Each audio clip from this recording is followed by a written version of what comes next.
જીએસટીના ટોટલ આંકડા જાહેર કર્યા છે. કેન્દ્ર સરકારને જીએસટીમાં 3 રીતની આવક થાય છે. કેન્દ્ર સરકાર તો બહુ ફાસ્ટ છે.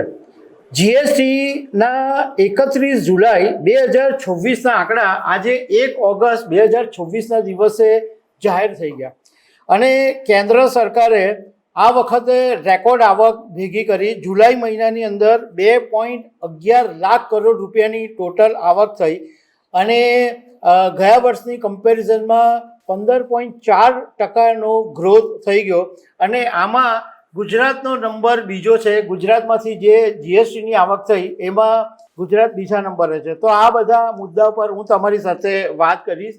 મારું નામ રાજેશ શાહ છે અને તમે જોઈ રહ્યા છો ગુજરાતના સૌથી મોટા ડિજિટલ ન્યૂઝ પ્લેટફોર્મ ખબરછે.com.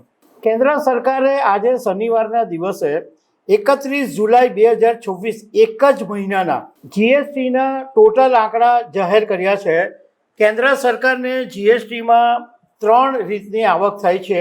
એક સેન્ટ્રલ જીએસટીમાંથી, એક સ્ટેટ જીએસટીમાંથી એટલે બધા રાજ્યોનું જે જીએસટી હોય એ ભેગો થઈને, અને એક ઇન્ટરનેશનલ જીએસટી આઈજીએસટી એટલે સીજીએસટી, એચજીએસટી અને આઈજીએસટી એમ 3 રીતે કેન્દ્ર સરકારને આવક થતી હોય છે.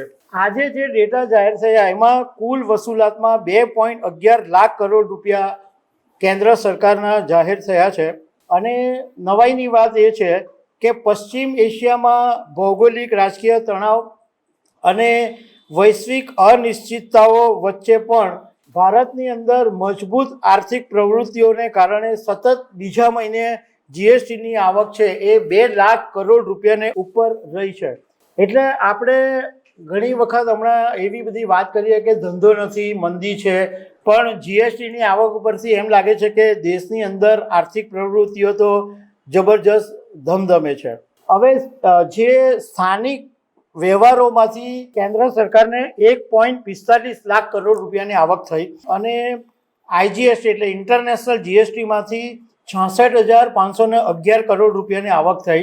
એમાં 28.8%ની વૃદ્ધિ જોવા મળી. કુલ આવક 2.11 લાખ કરોડ રૂપિયા છે, પણ એમાં રિફંડ આપવું પડે છે સરકારને. એટલે જે રિફંડ આપ્યા પછી ટોટલ ચોખ્ખી આવક જે થવાની છે એ 1.81 લાખ કરોડ રૂપિયા થશે અને એના ઉપર આ 15%નો ગ્રોથ જોવા મળ્યો છે.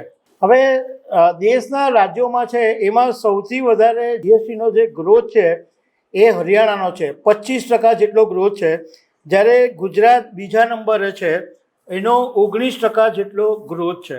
જુલાઈ 2025માં ગુજરાતની જીએસટીની આવક 10,840 કરોડ રૂપિયા હતી, જે આ વખતે જુલાઈ 2026માં 19% વધીને 12,923 કરોડ રૂપિયા થઈ છે. હવે સેન્ટ્રલ જીએસટી એટલે સીજીએસટીની 2025માં જે આવક હતી એ 35,470 કરોડ હતી, જે 2026માં 39,835 કરોડ થઈ. અને સ્ટેટ જીએસટીની 2025 જુલાઈમાં 44,059 કરોડ હતી, જે 47,881 કરોડ રૂપિયા થઈ ગઈ છે. ટોટલ રિફંડ 2025માં 26,495 કરોડ હતું, જે આ વખતે 2026માં 29,968 કરોડ થવાનું છે. તો દર્શક મિત્રો, આવા અનેક અપડેટ સાથે મળતા રહીશું. આભાર.